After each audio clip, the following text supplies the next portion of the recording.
Family members seek support for St. George caregiver critically injured in stabbing. Southern Utah veteran meets son for first time after 7 decades. And your daily weather forecast with highs, lows, and everything you need to know for the days ahead. You're watching St. George News at 5, brought to you by our studio sponsor, We Win Injury Law. Good afternoon, I'm Monica McLaughlin. A brutal attack in St. George has left a young caregiver fighting for her life. Family members have identified 20-year-old Courtney Mansfield as the victim of an early Saturday morning stabbing. According to her sister, Aspen Mansfield, Courtney was repeatedly stabbed while working at a care home for the intellectually disabled. Mansfield was found around 2 a.m. and St. George police arrested 72-year-old Keith D. Johnson at a nearby townhome. Charging documents state he was under Mansfield's care and allegedly attacked her unprovoked. Mansfield remains hospitalized, facing a long recovery. Her family has launched a GoFundMe to assist with medical expenses. Johnson is being held without bail on charges of attempted murder. The St. George Police Department has yet to release an official statement on the case. Utah Tech University President Shane B. Smead has officially begun his tenure, navigating early challenges, including campus ceremonies, financial planning, and community outreach. For more on his vision for the university and how he plans to strengthen ties with students and local leaders, we turn to Nick Fiala. Shane B. Smead formally started his tenure as Utah Tech University's 19th president on May 1st. He recently spoke to St. George News about how he had to hit the ground running in his new job. My first day of employment on May 1st was the first of 4 commencement ceremonies and 3 additional commencement ceremonies on my second day of employment. So within the first 48 hours, 4 commencements, thousands of graduates walking across the stage. It has really been a warm welcome for me and my family to this wonderful community.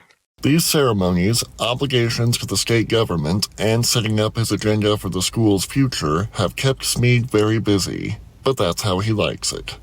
I wouldn't have it any other way. I love to be active. And, when we talk about activity, of course, the Utah Tech University theme, active learning, active life, really resonates with me as well. I'm always continuously learning. That's the active learning.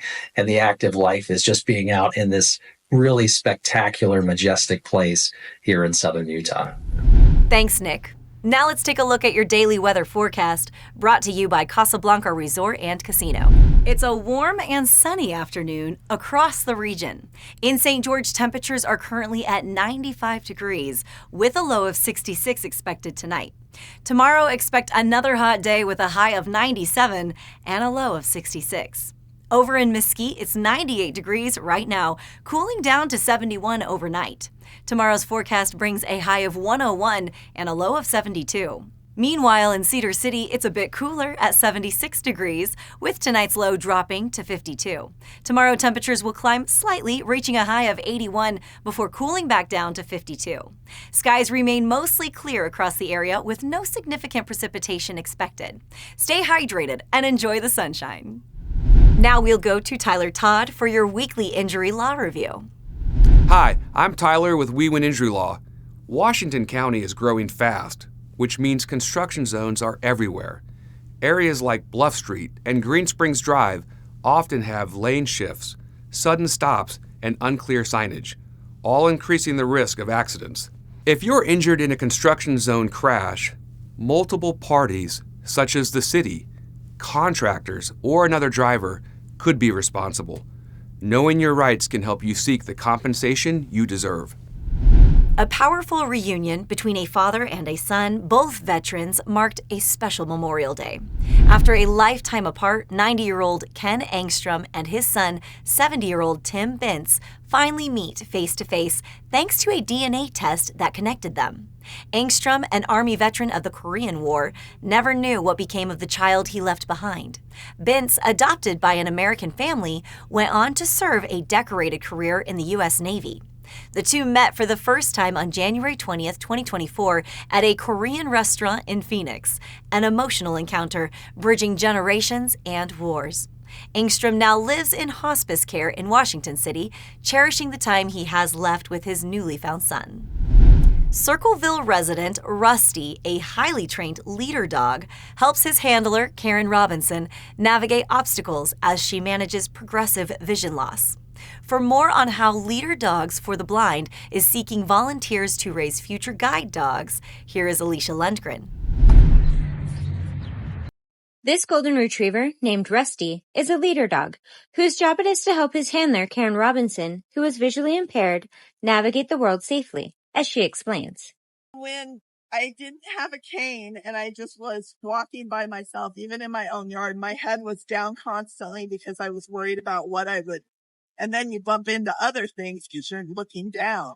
So when I got my cane, it helped a little, but I was still not super clear if what was down there. But with Rusty, I can just walk fast and have my head up. Rusty hails from a nonprofit called Leader Dogs for the Blind, which was founded by Lions Club members in the 1930s.